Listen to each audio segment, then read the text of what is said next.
आपको बताते चले मारूफ मजहबी स्कॉलर और पीटीआई के मुनहरिफ रुकन आमिर लियाकत हुसैन आज कराची में इंतकाल कर गए हैं। इब्तदाई तलात के मुताबिक आमिर लियाकत हुसैन अपने कमरे में मुर्दा पाए गए हैं। वो कराची के इलाके खुदादात कॉलोनी में रहायश पजीर थे।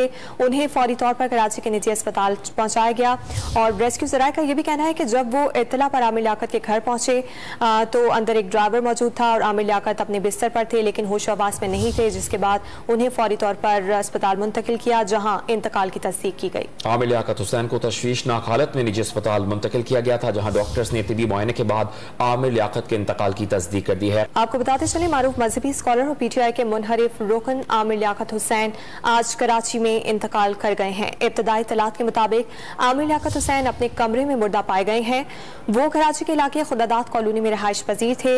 उन्हें फौरी तौर पर कराची के निजी अस्पताल पहुंचाया गया और रेस्क्यू जराये का यह भी कहना है कि जब वो इत्तला पर आमिर लियाकत के घर पहुंचे तो अंदर एक ड्राइवर मौजूद था और आमिर लियाकत अपने बिस्तर पर थे लेकिन होशो हवास में नहीं थे, जिसके बाद उन्हें फौरी तौर पर अस्पताल मुंतकिल किया जहां इंतकाल की तस्दीक की गई। आमिर लियाकत हुसैन को तशवीशनाक हालत में निजी अस्पताल मुंतकिल किया गया था, जहां डॉक्टर्स ने तिबी मुआयने के बाद आमिर लियाकत के इंतकाल की तस्दीक कर दी है।